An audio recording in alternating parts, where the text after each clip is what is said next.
Eu sou natural aqui de Campinas, né? Eu nasci aqui em Campinas, sempre vivi aqui, né? Estudante aqui. E depois, já na adolescência, né? Na minha adolescência, eu fui dar aula hoje EJA, né? Mas naquele tempo ele chamava Mobral. Eu tinha 15 anos e os meus alunos eram todos mais velhos que eu, né? A mais nova da turma era eu. E no espaço que eu dava aula para o Mobral, eu conheci a coordenadora desse espaço, que era o Centro Comunitário, na Vila Costa e Silva, né? Porque eu nasci lá no Proença, mas depois eu saí um tempo, né? Minha família morou um tempo em Itu, depois a gente voltou para Campinas e eu vim morar na Costa Silva. E aí eu fui dar aula então para o Mobral e nessa coisa de poder ter que esperar os alunos chegarem, que era à noite, eram trabalhadores, né? Pessoas. Eu ficava muito conversando com a coordenadora desse espaço, que era uma assistente social da prefeitura. E aí eu comecei a perguntar para ela sobre essa profissão. Quando eu chego no colegial, que eu vou dar aula para o Mobral, né, as pessoas mais velhas, os alunos mais velhos, eu acabo entendendo assim que eu tinha que ser mais realista, né?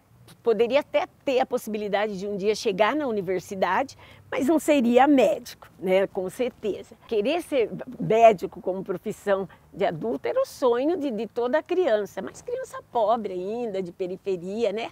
Então, assim, nossa, ser médico era uma coisa importante. Mas era um sonho distante, muito utópico. E aí, conversando com ela, ela foi falando da profissão e eu fui gostando e de verdade me apaixonando e me identificando. E assim que eu terminei o segundo grau e conversando com a família, porque eu sou caçula de 8 filhos, né? E nenhum dos meus irmãos, ninguém tem curso universitário. Eu fui a primeira, historicamente, e ainda hoje, dos irmãos, eu sou a única, né? E aí, a família, eu falei do curso, que eu tinha conhecido o curso, que eu gostaria muito de fazer, né? Eu já saí do Mobral e já trabalhava, fui trabalhar mesmo, trabalhar na área de saúde, já fui trabalhar num hospital como administrativa, né? E aí a minha família, assim, meu irmão, que era acima de mim, já trabalhava, não tinha curso universitário, mas trabalhava na Ródia, né? O outro também trabalhava em metalúrgica, então a vida já começava a melhorar ali, né? As condições melhorar.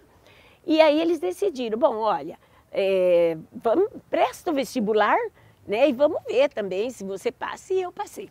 Né? Eu passei, naquela época eram 3 alunos, cada 3 alunos, uma vaga concorrendo 3 alunos, né? E eu passei, eu fui o primeiro nome na lista da PUC Campinas, né? E aí foi aquela correria para poder fazer matrícula, sem dinheiro, um irmão ajuda aqui, outro irmão ajuda lá.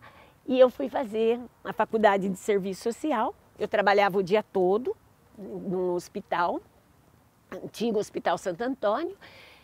Eu saía mais ou menos às 6h15, mais ou menos, do serviço, e chegava lá 1 hora e pouquinho, assim, andando a pé, né?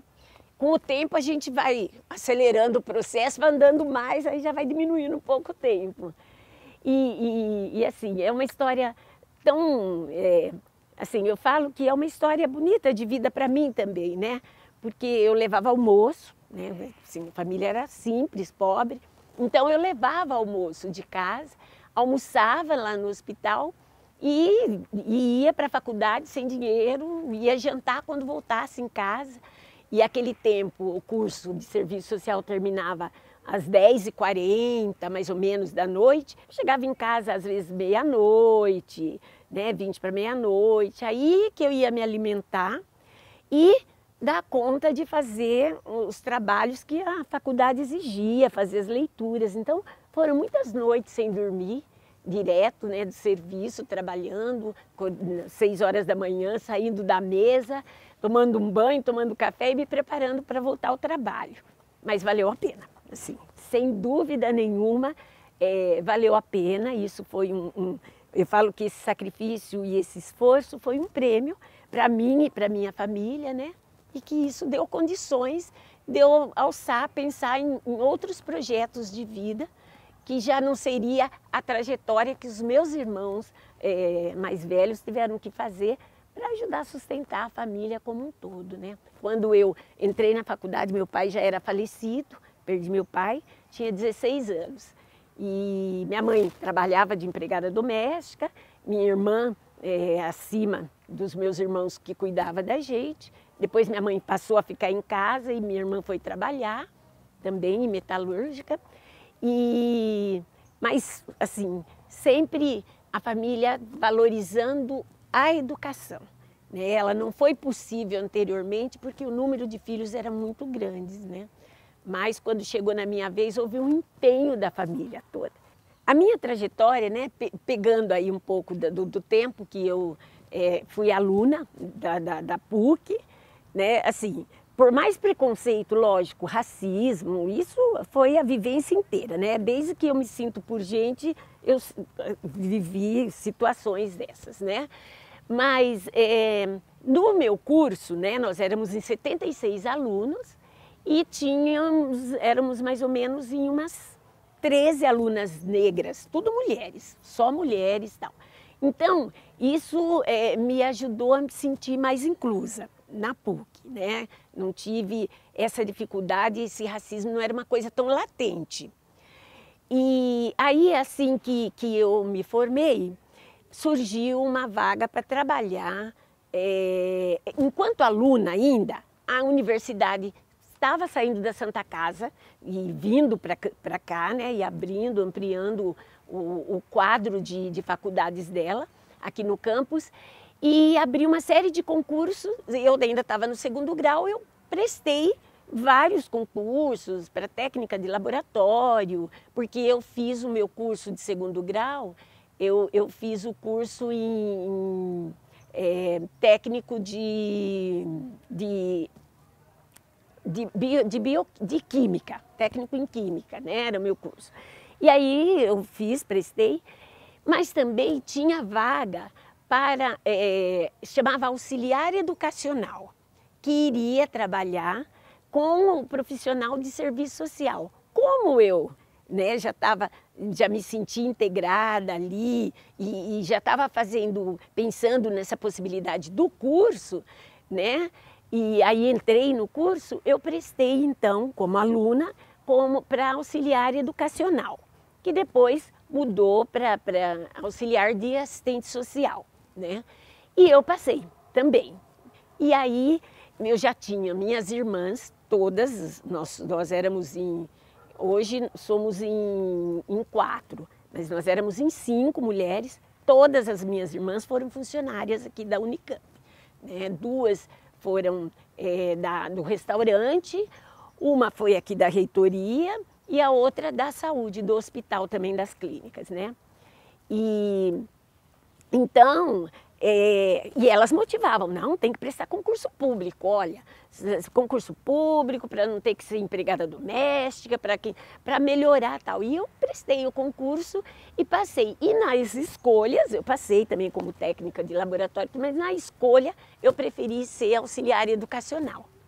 E aí eu vim trabalhar então, e quando a Unicamp me chamou, eu já era formada.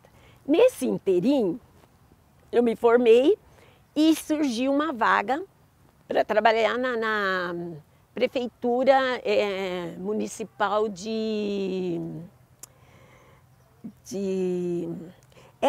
na realidade, era do Estado, não era na prefeitura, era do Estado.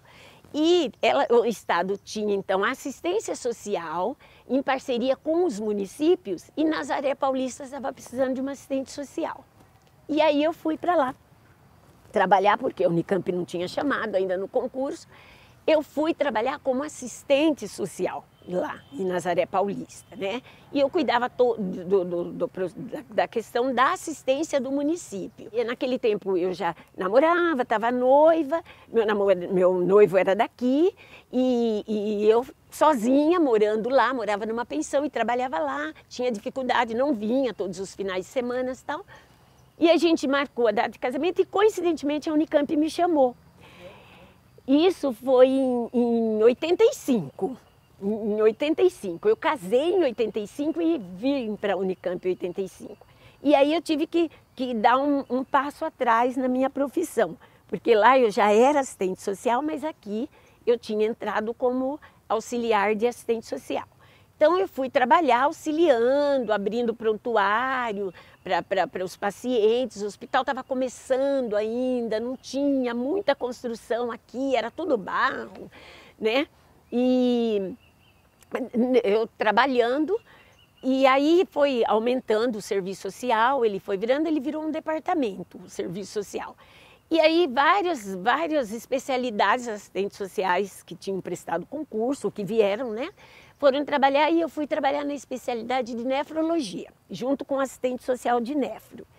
E junto com ela fui aprendendo, porque eu sempre fui muito interessada, muito estudiosa, né? E eu aprendendo o serviço social, a atividade dela.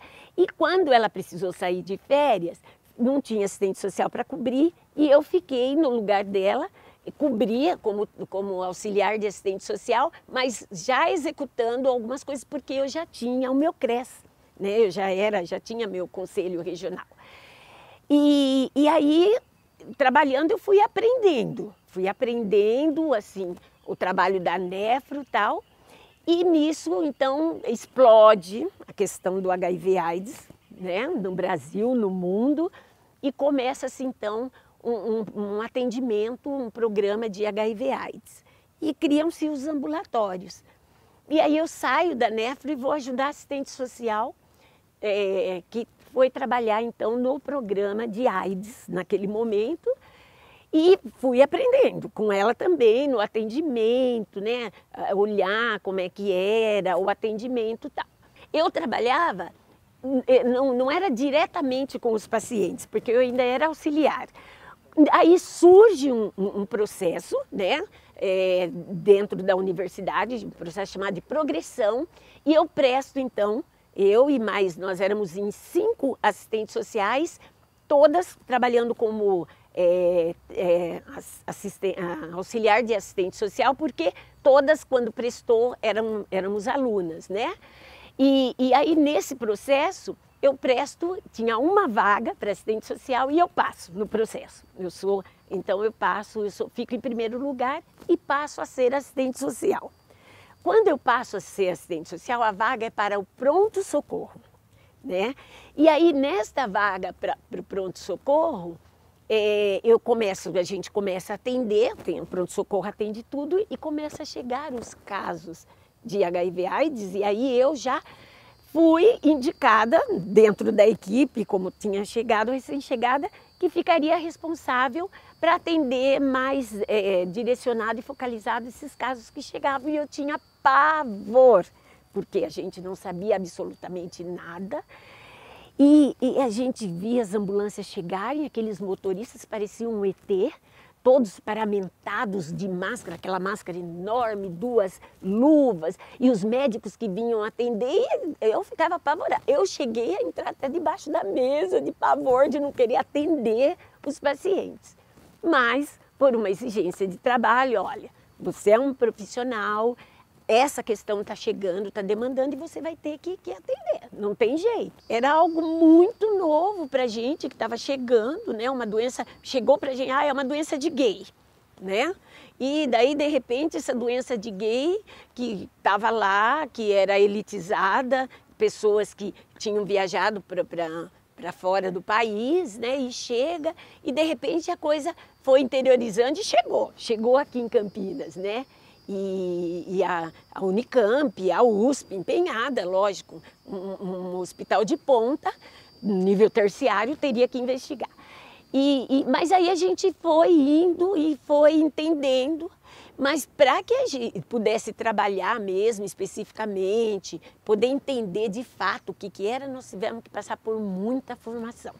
Então, assim, a USP, a Faculdade de Psicologia da USP, né, tinha naquele momento a Vera Paiva, né, tinha vários médicos famosos, infectologistas, junto com o Instituto, com o Emílio Ribas, né? Eles montaram uma equipe que se prepararam para dar formação e capacitar os trabalhadores de saúde que teriam que trabalhar com esse novo diagnóstico, né? E que era uma pandemia. Então, a universidade, o hospital, investiu muito nesses cursos de formação para a gente. Então, a gente ia trabalhar para desconstruir tabus, né, a questão interna, porque era um diagnóstico que ele, além de trazer a novidade, e a gente não sabia exatamente, né, e hoje eu penso no que foi a Covid, um pouco semelhante, né, ainda vinha arrastado de preconceito e principalmente do discurso da questão da promiscuidade sexual, né? E invasivo, totalmente invasivo na vida privada das pessoas, né? Das pessoas que acabavam se contaminando. Então, para poder trabalhar com essa temática, foi preciso muita sensibilização. Nós fizemos muitas oficinas de sensibilizações na USP de São Paulo. Vários profissionais, não só as assistentes sociais, mas foram enfermeiras, enfermeiros, médicos, né, nutricionistas. Muita gente fazia capacitação para poder dar conta de entender o que era essa epidemia, para poder atender, então, esses usuários. E nós, do serviço social, é que fazíamos muito essa interface entre os médicos e a família, conversar com a família. E, nesse momento, nós tivemos que aprender como lidar com isso. E o hospital, ele era bem estanque no atendimento. Pronto-socorro era pronto-socorro, tinha equipe de assistente social do pronto-socorro. O APA, que era ambulatório de primeiro atendimento, onde fazia testagem, aí era para funcionários e pacientes que iam para outro ambulatório e falavam do diagnóstico, eles encaminhavam para investigar, né, no APA, tinha uma assistente social lá que era responsável. Nas enfermarias, tinham os assistentes sociais de enfermaria. E esse paciente, muitas vezes, ele fazia uma trajetória que era, ou ele foi encaminhado do ambulatório a partir da queixa, né, que ele fez de um outro ambulatório geral, clínico, né, para esse ambulatório de primeiro atendimento, ou ele chegava adoecido, entrava via pronto-socorro, ficava conosco, e aí a gente, enquanto profissional de serviço social, nós que fazíamos toda a anamnese, né, desse paciente, da família, para saber um pouco a história, a procedência, de onde veio, né? E qual foi o caminho dele, né? A construção que ele fez para o risco de contaminação. E esse era um papel nosso que a gente subsidiava o médico clínico depois para poder atender. E nessa trajetória, o que a gente via, fazia muita pergunta, fazia uma anamnese, e aí esse paciente piorava e ia para a enfermaria. Chegava na enfermaria, a assistente social da enfermaria fazia uma outra anamnese e a família ficava, né, muitas vezes saco cheio de ter que contar a história. E aí a gente teve, então, um primeiro caso de uma criança, né, de um menininho, ele começou com a gente com 10, quase 11 aninhos, e logo depois ele morreu, e era um menino que tinha HIV/AIDS, né? E ele foi atendido de urgência na pediatria do pronto-socorro, com diarreia, com febre, os sintomas mesmo, e investiga daqui, investiga de lá, até que foi, olha, vamos tentar então pedir um teste de HIV para ele. Naquele tempo o teste de HIV demorava, era 1 mês, 20 dias, um tempo enorme. E nessa questão dele estar com esse diagnóstico, esse menino internava, recebia alta, ia embora para casa, voltava ruim, internava. E a família, a família vinha muito no pronto-socorro. E normalmente quem atendia essa família era eu, no meu horário, e tinha uma outra assistente social, mas eu fui fazendo um vínculo com a família e com o próprio pacientinho, né?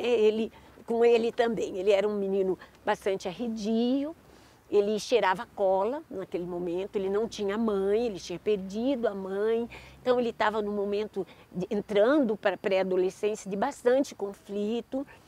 E ele, segundo a família, era um menino rebelde, ele cheirava cola. A partir da cola, ele foi usando, né, outras drogas aí e acabou se contaminando com cocaína, né? E aí ele era uma criança bastante arredia, todo mundo tinha muita dificuldade de lidar com ele e ainda a gente tinha que lidar com a questão do diagnóstico, que era difícil, né? E aí os médicos, profissional, enfermagem, olha, chegou então, né, esse paciente, e o serviço social pode conversar, a família está lá, ele não quer entrar, não quer ser atendido e tal. E eu ia, né, em todo o meu horário era sempre eu que ia. E eu fui me identificando com essa criança e nós criamos um vínculo, eu e ele, né? Então, assim, ele não queria ser atendido e eu lembro que ele estava magrinho, magrinho, e ele ficava na porta do pronto-socorro do lado de fora porque ele não queria entrar. E aí, quando falava que ele tinha que entrar, ele abaixava de cócoras, ficava de cócoras assim, sentadinho, e aí eu ia e ficava de cócoras também e ficava conversando com ele. Então, mas por que você não quer entrar? E aí, conversando com ele, e às vezes ele chorava, às vezes falava que ele não queria conversar comigo, não queria olhar na minha cara, né? Mas com jeito conseguia colocar ele para dentro e sempre em contato com a família, né? E aí, o que aconteceu de verdade é que essa família foi tanto vínculo com a família e ele piorou o quadro, porque a gente não tinha remédio, né? Não tinha os coquetéis que hoje tem opção. Estava ali começando o AZT, né? Saí, tinha AZT e o AZT era uma desgraça para o paciente, né? E ele adoeceu e ele piorou. E por causa dele ter HIV/AIDS, ele ficou na enfermaria de MI, de moléstias infecciosas, ele não ficou na pediatria, porque, né, era uma criança com HIV/AIDS, não podia ficar na pediatria no meio das outras, porque podia contaminar, né? E aí a família, quando ele interna na enfermaria, a assistente social convoca a família e quer fazer uma nova anamnese. E a família já desgastada, era uma irmã, né, que acompanhava tal, muito desgastada, falou, olha, não tem condições, não dá, eu não vou falar de novo, eu já falei tudo para assistente social lá do pronto-socorro e eu não vou falar de novo toda a história dele para você e eu quero a assistente social do pronto-socorro, eu quero a Tida, eu quero falar com ela. Não, mas aqui a Tida não é assistente social de enfermaria, que a gente... Não vou falar. Aí a assistente social de lá me ligou, falou, olha, tem uma família aqui extremamente resistente, não quer contar história e tal. Falei, eu tenho o relato todo dele aqui e vou subir para você, então, esse relatório e você lê, aproveita e continua daí. Mas apesar depois dela saber todo o relatório e tal, a família não queria conversar com ela. Então toda vez que piorava o quadro dele, que a equipe médica chamava e a família vinha, chegava lá em cima, o médico conversava, eles até aceitavam, porque era o médico que estava lá. Mas quando assim, não, eu vou descer e vou conversar com a Tida lá no pronto-socorro. E aí vinha e descia, conversava comigo. Então nós criamos uma comunicação entre eu e a assistente social da enfermaria, para poder ir acompanhando o caso e ficou decidido pela nossa chefe, então, que eu acompanharia esse caso, mesmo estando na enfermaria. E aí a gente começa a discutir, dentro da questão dessa pandemia, algumas questões muito sensíveis para além do diagnóstico biológico do paciente, né? Eu tinha, naquele momento, a nossa chefe de serviço ela era a TD da diretora, que era assistente, né, da diretoria, e uma pessoa extremamente sensível também, né? E aí ela, a partir dessa história, ela reúne, então, eu, assistente social do pronto-socorro, as assistentes sociais de enfermaria, de ambulatório geral e a assistente social do APA, que era o ambulatório de primeiro atendimento, onde atendia. E resolve, então, que a gente crie um programa, um serviço com nós, assistentes sociais, onde cada caso que cada uma pegasse, a outra não iria acompanhar. Todo mundo saberia, a gente fazia as discussões de todos os casos, mas era responsabilidade de cada uma, cada caso que chegava. Né? E isso qualificou o serviço, né? Isso deu uma outra qualidade pelo vínculo, né? Que a gente acabou adquirindo com os pacientes, a gente foi perdendo então aquele medo, nós fomos derrubando tabus, né? Porque, nossa, mas é doença de gay, é doença... Então se carrega tudo isso, né? Na formação de vida da gente. E aí nós fomos desaprendendo, tivemos que desconstruir isso para poder entender. E aí o que, assim, que foi válido e muito importante nisso tudo é pensar que tinha que ter uma identificação, uma sensibilidade, um certo dom para trabalhar com esse tipo de paciente. E a gente tinha, enquanto equipe de serviço social, a gente conseguiu essa identificação, e aí tinham as enfermeiras, né? Hoje ainda nós temos 2 enfermeiras no Hospital Dia, que elas ainda da nossa equipe, do nosso tempo e tal, e alguns médicos, entre os médicos o professor Francisco Aoki, que naquele momento ficou responsável pela questão do HIV/AIDS, da infecto como um todo, mas ele responsável diretamente. E foi um período muito difícil, né? Porque o ambulatório dele, por exemplo, era um ambulatório à tarde, todos os pacientes na maca. Então fazia uma fila de pacientes na maca, no corredor, e assim, os pacientes com muita diarreia, né? Então era um ambulatório que as pessoas tinham um certo asco por esse ambulatório. E aí, o que acontecia é que, nesse asco pelo ambulatório, de uma certa maneira, as pessoas pegaram também um certo asco pelos profissionais que lidavam com isso, né? E lá no serviço social, eu ainda estava na diretoria do serviço social nesse tempo, nós éramos chamadas meninas da AIDS. Então, se a pessoa abria a boca para falar, nem terminou a falar, é lá com as meninas da AIDS. E aí nós fomos trabalhar na nossa sala foi no APA, né, lá num outro espaço, fora do espaço do hospital, para atender, e lá a gente conversava e a gente atravessava e entrava no hospital para ir para a enfermaria. Aí criou-se o leito-dia, que era atendimento monitorado durante o dia, e o paciente vinha e voltava embora, né, tudo no 6º andar, na continuidade da enfermaria de infecto. E nós atendíamos, nós éramos 5 assistentes sociais, cada dia uma atendia nesse leito-dia que funcionava de segunda a sexta-feira. E aí mais vínculo a gente foi pegando com esses pacientes e fomos aprendendo a trabalhar e a gente foi se aprofundando no conhecimento, estudando, né? A gente todas tornou-se todas estudiosas do que era essa pandemia, foi desmistificando algumas coisas, a gente foi entendendo que o carinho, o toque, né? O acolhimento não contaminava. Né? Então, assim, mas por mais que a gente dissesse isso para os outros profissionais, parceiros, colegas, as pessoas tinham extrema resistência no atendimento, né? Aquela coisa de, ele pegou no copo, eu não vou pegar nesse copo, né? E a gente foi quebrando isso, e o Ministério, naquele momento, com tudo isso que pulverizou, né? Porque o que aconteceu com a história da AIDS?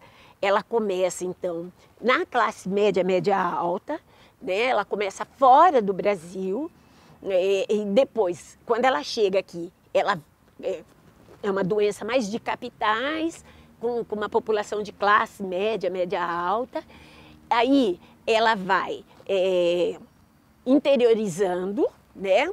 Ainda com a classe média, daí ela vai empobrecendo, ela vai se tornando periférica e ela enegrece. E aí ela se torna uma doença negra também, né, da população negra. E o fato dela, isso dava um certo asco nas pessoas, porque essa população pobre, periférica, preta, indígena, né, é uma população promíscua. O assunto era a promiscuidade. Ah, pegou antes porque você é promíscuo. Isso é castigo de Deus. A gente ouvia muito aquilo, né? E aí, inicialmente, a campanha começa como AIDS mata. Então era um horror aquilo. Mas o movimento ativista, né, dos doentes de AIDS foram para a rua, nós fomos juntos, eu fui em vários movimentos, a gente foi bater panela na frente da Prefeitura de Campinas, exigindo que se tivesse um ambulatório municipal que pudesse dar conta de atender também, né? E nisso a gente foi construindo esse SUS mais humanizado, né? Com esse rosto, porque particularmente serviço privado não tratava disso, tratou lá particularmente dos ricos, mas na hora de fazer os exames mais específicos e na hora de internar, era o SUS. E aí, assim, o que a gente vê, né, ainda hoje, né, dentro do hospital, é que os pacientes com HIV, na sua grande maioria, ainda ficam na enfermaria de infectologia. Mas, se ele tem uma comorbidade e ela é a mais grave nesse momento, ele vai para a enfermaria específica. Agora, sim, é importante ressaltar que hoje os serviços privados, né, têm uma certa ascendência no tratar pacientes com HIV, muito no seu nível ambulatorial, né, mas em casos de internações, mas podendo mandar esse paciente para o SUS, porque a grande maioria, assim, pode colocar aí 95% para mais de pacientes soropositivos estão no SUS. É o SUS que trata, porque a medicação, por exemplo, é medicação SUS. Né? Por mais que ele trate no consultório particular, ele não vai comprar essa medicação lá na farmácia, porque não tem essa medicação na farmácia. Ele tem que ser cadastrado no sistema Ciclom, que é o Sistema Nacional de Medicação, e pegar essa medicação nas farmácias públicas, que aqui nós temos aqui, né, na Unicamp, e nos serviços públicos daqui, da Unicamp, ela atende Campinas, região, Brasil, né? E a farmácia nós temos outra dentro do CR, que é o Centro de Referência de HIV AIDS de Campinas, que tem só a farmácia lá também. Então o paciente ele tem a opção de pegar aqui conosco a medicação ou pegar nessa farmácia. Se ele não é daqui, ele é lá de Ji-Paraná, né? Como a gente tem pacientes que venham de Ji-Paraná, ele pode pegar através do sistema do Ciclom lá na farmácia pública de Ji-Paraná ou do município vizinho, mas é público, mesmo que ele tenha a medicina privada dele. E o que a gente vê, né? Nós temos vários pacientes ainda hoje que têm seus convênios, né, empresarial ou particular, mas tratam aqui. Tratam aqui até com o discurso de que a qualidade do atendimento, né, da equipe, e sendo a universidade um hospital terciário, é de excelência, e é mesmo. Não é porque eu estou nesse programa, mas a gente tenta trabalhar, atender, ver a integralidade deste usuário, né, e dar a ele a melhor condição possível de se tratar e continuar vivendo da forma que ele deve viver, né? Sem tabus, sem receio. Eu costumo dizer para os pacientes e para as pacientes, né, que a vida continua e que a única coisa que eles precisam colocar para eles é que hoje eles são mais sensíveis, né? Então, quem tem que se proteger são eles, os pacientes, e não as pessoas se protegerem deles, né? Porque eles seguem a vida do jeito que tem que seguir, normalmente, sem problema nenhum. Quando tem problema, eles voltam a gente, né? Então, nós atendemos hoje, nós temos aí mais de 4.000 pacientes, né, sendo atendidos. incluindo crianças, porque a gente tem um ambulatório de imunopediatria e que a equipe é maravilhosa. Todas as sextas-feiras tem a reunião clínica para discutir os casos, sejam de imuno, sejam de adultos, né? Eu trabalho com adulto, hoje tenho uma assistente social, desde o nosso tempo tinha, ainda hoje tem uma assistente social que trabalha mais com as crianças, né? E eu mais com os adultos, mas é um trabalho de parceria, né? Eu tenho muito contato com os médicos responsáveis pelo atendimento das crianças, né? E muito contato com esses jovens, essas crianças que nasceram de contaminação por transmissão vertical e que hoje estão adolescentes adultos e eles fazem uma transição do ambulatório de imunopediatria para o nosso ambulatório. Então, muitos deles eu conheci na barriga da mãe, né? Depois que nasceram, pequenininhos, acompanhando com a equipe, gente atendendo também. E hoje eles casaram, né? Tem família e a gente já está cuidando deles no nosso ambulatório e os filhos até que façam a viragem sorológica, grande, a maioria não é contaminado, né? Hoje com avanço, tecnologia, né? Em relação, né, à questão de poder abrir as portas enquanto o SUS para atendimento desses casos, não foi realmente, o protagonismo não foi da universidade e do SUS. O SUS foi na paulada, né? Os movimentos sociais foram para cima e precisa atender e nós queremos, e a gente precisa ser atendido, nós não queremos morrer na rua, o SUS é universal, ele tem que atender, conhecendo ou não, vai para o centro de pesquisa e aí entra a Unicamp, né? Mas assim, foi uma pressão muito forte. Aqui em Campinas nós tivemos vários movimentos, né? Tivemos fóruns naquela época era DST ainda, né? De DST-AIDS e batendo na prefeitura e batendo na Unicamp, né? E a universidade, obviamente que em contrapartida, ela se torna proativa no momento que ela fala, opa, isto dá para gente um link de pesquisa. E como é um polo de pesquisa, obviamente, na saúde, peraí, então a gente vai atender porque nós precisamos entender o que é isso. E esses primeiros casos foram interesses científicos, né? Então começa a chegar como interesse científico. Só que a coisa, ela popularizou, né? Assim, não é olha, a gente pensou que seriam alguns casos, tal, você faz então o projeto Sentinela, você acompanha esses casos e beleza. Não, a coisa foi se popularizando e assim, a gente teve movimento aqui na Unicamp, né? Tem lá uma ONG, né? Chamada, uma ONG aqui em Campinas que ela é muito forte e tal e ela está desde o início com a gente, né?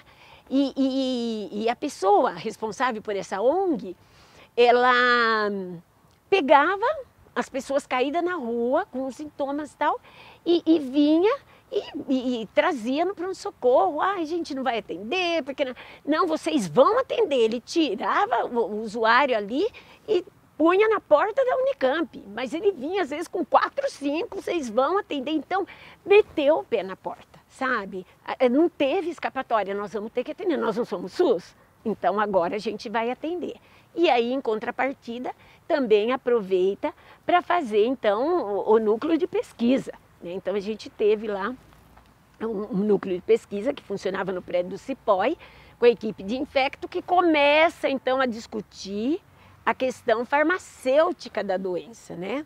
Então, os laboratórios internacionais interessados em vender, né, o seu produto, eles oferecem, então, a possibilidade de fazer pesquisas específicas com os produtos que eles estavam ali estudando naquele momento e precisava de testagem, precisava de cobaias, né, naquele momento. E, então, a gente abre um centro de pesquisa aqui também. E nesse interim também, logo que a gente monta esse grupo, a gente sempre queria se formar, né? E aí, o professor Chico vai ter um curso no Ministério para quem... Ele falou, não, vocês não vão mais para a formação, vocês vão dar a formação.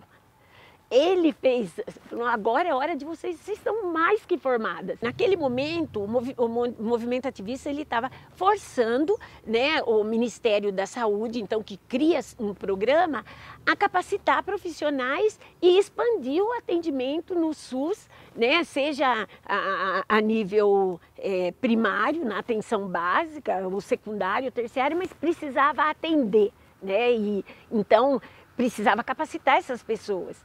E nós nos responsabilizamos, enquanto equipe de serviço social, capacitar assistentes sociais. Na primeira capacitação, vieram assistentes sociais. Na segunda, a gente já recebeu psicólogo, recebemos outros profissionais que vieram fazer a capacitação conosco. Porque o discurso é o mesmo, né? A gente estava falando daquela pandemia, daquele diagnóstico e de como lidar com o outro, como acolher esse outro, né? Então, acho que assim, isso foi extremamente interessante nesse sentido de ampliar também esse conhecimento e, com isso, comprometer os municípios a abrirem seus atendimentos especializados, porque naquele momento o programa, né, pelo Ministério da Saúde, o Programa Nacional de DST-A e de hepatites virais, ele dizia, olha, vocês têm que fazer o atendimento especializado, né? Porque a gente tem que focar nesse atendimento especializado e aí tinha uma discussão, mas por que a atenção básica não pode atender, né? Porque não tem estrutura, né? Essa doença ela precisa de envolvimento de equipe multiprofissional e isso ajudou então a expandir os trabalhos aí, a questão dos trabalhos, das formações, de especializar as pessoas para poder tratar, né, nesse atendimento. E assim ainda é esse formato, né? Existem os serviços especializados, com muita discussão. Uma parte do movimento ativista, eles discutiam que não, olha, nós não queremos uma porta escrita AIDS lá para todo mundo ver a gente entrar. Né? Então, dá para ser, e aqui como hoje a gente está no hospital dia, mas a infectologia ela atende também dentro do hospital. Então, está mais pulverizado. Ainda focal, né? Porque focalizado ali no hospital dia, mas de uma certa maneira mesclado esse atendimento, né? Agora, o CR é específico mesmo, as pessoas vão lá, não tem jeito. Quando entra dentro daquela porta, tem um paciente que falou, eu vim para cá porque não dava, né? Eu chegava ali na porta do CR, olhava para cima, olhava para baixo, para ver se não tinha ninguém de conhecido, corria, entrava e fechava o portão. Né? Então, assim, essa dificuldade ainda é uma discussão, porque a gente tem que lembrar que a questão do HIV avançou na questão do atendimento, na questão tecnológica de medicação, né, no tratamento e assim, nas internações, quando necessário, e na questão da medicalização. Mas o preconceito e a discriminação, o estigma, continua presente na vida das pessoas, né? E eu costumo muito usar para quando chega um caso novo, que a primeira coisa é escuta qualificada e poder dar o tempo dessa pessoa colocar para fora a dor, o sentimento, porque é sempre um rompimento com alguma coisa. E ali está falando de saúde, né? E eu sempre pergunto, já contou para alguém? Né? E aí, não contei para ninguém, não estou preparado. Então, presta atenção. A pergunta que você vai fazer internamente para você na hora que for contar, se eu contar para esta pessoa, vai me ajudar em quê? Porque se não for te ajudar, se eu não conseguir responder para você que vai te ajudar, não conte. Não há necessidade. Uma pessoa sabendo, às vezes um ou outro familiar é o suficiente. Porque hoje as pessoas não morrem mais de HIV. Né? As pessoas morrem de AIDS por complicação, por comorbidades, por outras doenças, né, casadas aí. Ou não quero tratar, abandono de tratamento, né? Mas não mais tanto por essa questão. Pelo menos aqui em Campinas, na Unicamp, estado de São Paulo. Né? Com essa questão do HIV/AIDS, pegando um pouco o gancho, então, assim, que o Ministério atende, né, e começa a atender e qualificar, né, esse atendimento de HIV/AIDS, que eu acho que foi um grande programa nacional, né, e mesmo com o sucateamento do SUS, ele ainda conseguiu se manter, porque teve muito investimento, muito fomento, né, interesse internacional, que ajudou a dar uma sustentabilidade, tanto para o governo como para as ONGs, né, as ONGs, as OCIPs hoje, né, para trabalhar com isso. Mas a gente via que esse percurso que o HIV fez, da questão do interiorização, pauperização, né, e periférico e enegrecido, quando a gente fala de enegrecido, a gente ainda vê que, por melhor que seja, né, por tudo que o SUS preconiza, ainda existe um diferencial de atendimento entre população branca e negra. E aí, enquanto movimento ativista, dentro do movimento ativista, o movimento negro estava. E dizia isso para o Ministério. E aí o que o Ministério falou? Bom, né, no governo anterior, então ele resolve fazer o quê? Olha, bom, vocês estão dizendo que tem racismo no SUS, é isso que vocês estão dizendo? Não, nós estamos dizendo que tem racismo no SUS. Bom, então, cadê os indicadores desse racismo? Bom, não temos. Né? Temos muitos dados empíricos, muitas falas, tal, mas cientificamente, então, naquele momento, o ministro da Saúde fala, então vamos fazer o seguinte, já que existe fomento tal, vamos lançar editais de pesquisa e vamos começar com um programa que está dando certo, HIV/AIDS. Vamos então fazer pesquisa com recorte racial para saber disso, se é ou não.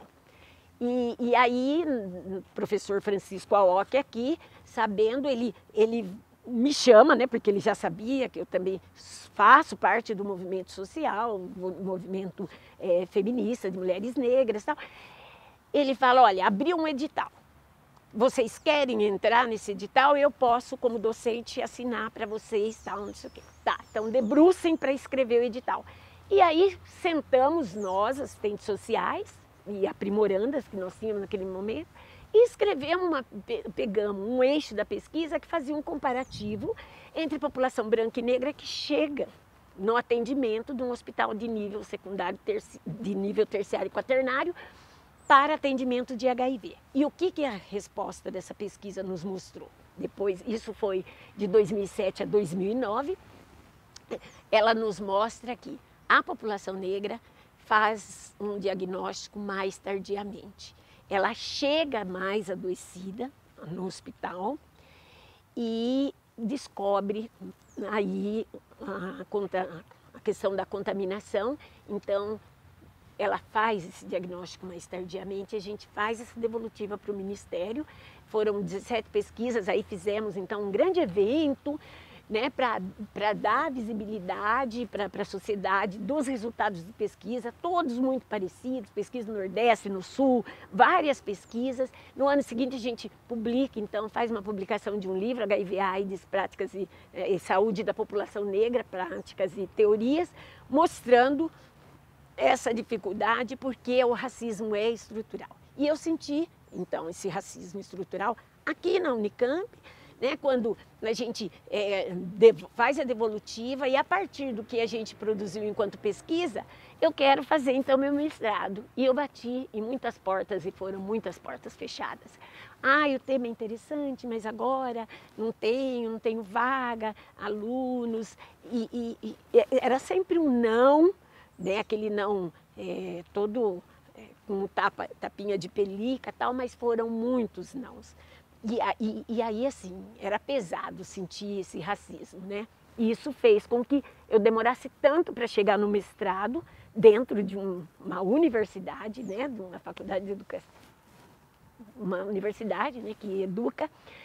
E aí, eu cheguei no doutorado, o mestrado eu cheguei, então, a partir do professor Chico e uma professora que veio da Colômbia, a professora Eide também, né, ela vendo tudo, ela falou, gente, isso daqui dá um mestrado, por que ela não fez ainda? Aí foi, conversa e vai, e aí, porta que eu já tinha batido, tinha recebido um não, aí consegui fazer esse bendito desse mestrado. E aí, assim, falei, bom, estou cansada, vou dar um tempo, depois vou pensar no doutorado. E aí vem a pandemia da Covid. Na pandemia da Covid, eu começo a observar que nossos pacientes, além do HIV, ainda tinha... E eles faziam muito um certo comparativo do que foi historicamente ter HIV e ter Covid, né? Porque inicialmente, você tem Covid, ninguém chega perto, fica isolado, não usa o mesmo copo, fica no quarto trancado. E eles sofriam muito com isso, mesmo antes de pegar Covid, né? E na entrevista, quando a gente faz, porque daí eu converso com uma das médicas da Infect e falo para ela, olha, é tão importante, seria importante a gente abrir uma pesquisa para ver o que esses nossos pacientes de HIV estão sentindo, né? E nesse inteirinho ela saiu de férias e ela foi para São Luís, nos Estados Unidos, para uma universidade, ela e o marido, e lá eles conversam sobre isso também, e eles lá também estão tentando, nessa trajetória nova da Covid, pensar nos hispânicos, né? Que eles bem ali na fronteira e trabalham, é um hospital que trabalha muito com hispânico, é um hospital da Universidade de São Luís, e aí eles dizem também, né? A gente também está querendo saber, né? Como é que é isso com os hispânicos, e aí resolve fazer então um projeto meio que guarda-chuva, apesar de a gente saber que os sistemas comparados são extremamente diferentes, SUS é uma coisa, sistema de saúde dos Estados Unidos é outro, né? Mas a qualidade, a questão qualitativa, a fala, tal, acho que era importante ouvir. E aí eles estão lá desenvolvendo a pesquisa lá e nós resolvemos desenvolver aqui no Hospital Dia junto com a psiquiatria. E aí então o docente da psiquiatria, né, me convida para fazer doutorado com ele. Então, a partir da minha experiência de vida, com o tratamento de HIV e da minha sensação em relação ao atendimento desses 2 anos extremamente pandêmicos, né? Então, agora, depois de 37 anos de Unicamp, eu consegui chegar no doutorado. Primeiro, eu acho que só tem que trabalhar no SUS quem tem o dom para isso. Tá? Não dá para mim trabalhar no SUS como um emprego qualquer. Eu preciso ganhar e eu vou. Eu preciso me apaixonar pelo SUS, porque eu preciso ser SUS.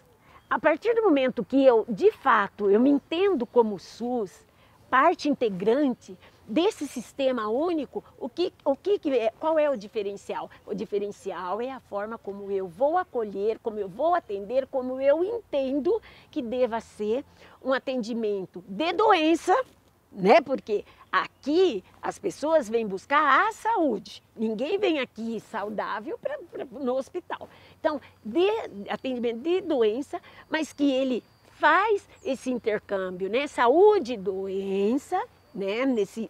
Nesse paralelo de saúde e doença, a pessoa consiga entender que ela, enquanto usuário, também é SUS. E é SUS dependente. E que nós todos juntos construímos e fortalecemos esse sistema. Agora, o que eu percebo e que acontece? Um sucateamento do SUS, né? Existe uma intenção que ela pode, hoje ela está mais visível, mas assim, não tão visível nos bastidores de desconstruir e fazer com que esse país tenha um sistema de saúde como o resto do mundo, né? Quando você vai estudar, né, no mestrado a gente estudou sistemas comparados de saúde, né? A Inglaterra, maravilhoso, né? Os Estados Unidos tem, vários países, Espanha, Portugal, e aí a gente vem para a América e tal, nada é igual ao SUS, né? Nada é igual ao SUS. E aí, assim, eu me remeto ainda a pensar que lá atrás, né, em 2001, nós fomos convidados pela Fundação Population Calcium e pelo Ministério da Saúde, pela Unesco, né, também, a gente fazer um trabalho de AIDS nas fronteiras, né? E o professor Chico Aoki foi convidado para fazer parte dessa equipe. Mas como ele, na coordenação tal, ele vai... E ele falou, conversou lá, falou, olha, eu vou mandar alguém da equipe. E graças a Deus, né, agraciada, ele me manda para essa equipe. Então, eu fui para a fronteira de Foz do Iguaçu, de Uruguaiana, fui para o Oiapoque, né? E fui também para Rondônia, Guaiará-Mirim, com a Bolívia e tal. E a gente ia fazer entrevistas nas unidades, desde as atenções básicas até os hospitais referenciados e alguns hospitais particulares, Hospital do Exército, de Floresta, a gente foi em vários lugares. O que essa pesquisa também, ela dá devolutiva no final, quando a gente termina? O Sistema Único de Saúde, ele é amplo e ele abrange as fronteiras do Brasil. A ideia desse projeto era discutir a questão bipartite, dependendo do país que estava, ou tripartite, né? Que nem, por exemplo, quando a gente foi para Foz do Iguaçu, a ideia era discutir, então, o sistema de saúde do Brasil com o Uruguai e com a Argentina, né? E pegando ali um pouco do Paraguai, né? Por causa da ponte, né? da amizade, da ponte da solidariedade uruguaiana. Era isso, né? Tinha essa intenção. Então, também a gente fazia essas discussões com as gestões, né? de um país e do outro, a equipe de coordenação fazia, para ver como resolver isso. Porque o que a gente observou? Que o SUS atendia os pacientes com HIV da Bolívia, da Guiana, do Paraguai, do Uruguai, da Argentina, que atravessava para cá, da Colômbia, né? Que o pessoal foi para Tabatinga e Letícia ali, o pessoal de Letícia, mais Letícia ainda, que é uma rua. Aqui você está em Letícia, aqui você está em Tabatinga, no Brasil. Eles atravessavam a rua, a unidade de saúde era lá, eles eram atendidos lá. E o SUS, ele tem uma característica dele sobreviver e dele se transformar, de ele se recriar, né? E nessa recriação, o que eu volto a insistir? É preciso amar o que faz. Porque quando tem essas pessoas na ponta, como tem gente como nós que estamos lá, que ama o que faz, o que aconteceu? Reestruturou e atendia esses pacientes indocumentados, eles eram. Eles não tinham um documento de entrada no Brasil legalizado, mas isso não impediu que eles atravessassem o seu país para vir nas fronteiras serem atendidos pelo SUS. Então, o que eu acho que, apesar do SUS, o que ele preconiza é maravilhoso. Né? O SUS é uma construção, a reforma sanitária foi a melhor coisa que aconteceu nesse país, envolvendo todos os movimentos, né? Tá aí o professor Gastão, né? Professor Nelson, que eles são desse espaço, desse momento de construção, tal, e a gente ali começando a entender a saúde para fazer esse grande sistema de saúde que é o SUS. Porém, com esse sucateamento, o que a gente tem visto? Um desmantelamento de recursos humanos, né? Além de sucatear os espaços de atendimento e tal, não existe um investimento sério, digno, de qualidade nos recursos humanos. Então, essa é a grande dificuldade. O que a gente sente enquanto trabalhador de saúde aqui na Unicamp? Que a gente reivindica uma série de questões, e que a gente não tem esse retorno, né? Por mais que a gente se envolva, eu acho que a saúde, né, do Hospital das Clínicas tem um grande contingente de gente que de verdade vestiu a camisa do SUS e é SUS, e a gente faz muito mais do que preconiza a saúde e doença, porque o SUS é muito maior que isso, né? A gente tem que pensar aí numa série de questões em que o SUS abraça. O SUS, ele preconiza integralidade e um atendimento de saúde, um atendimento saudável. E o que acontece? A gente não vê por causa do desmonte do SUS.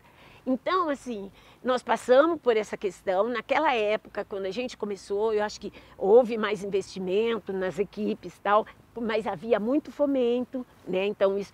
E à medida que o fomento acaba, o funcionário fica, né? O trabalhador de saúde fica muito à deriva, né? Então, assim, precisa ter uma política de RH nova, né? E que de verdade valorize o profissional, porque o SUS, as gestões SUS puderam vivenciar isso nesses 2 anos pandêmicos, né, que a gente teve aí de Covid, o sacrifício, o nível, a quantidade de trabalhador que morreu, né, sem contar a população, mas que morreu no trabalho, na infantaria, na luta de frente do dia a dia, abandonou família para estar lá tratando do outro. Então, eu acho que para melhorar o SUS, né, o que é preciso fazer, pensando, por exemplo, no trabalhador de saúde, que é aquele trabalhador de saúde pública, né, que está inserido no SUS e que é SUS. É preciso uma valorização na carreira desses trabalhadores, né?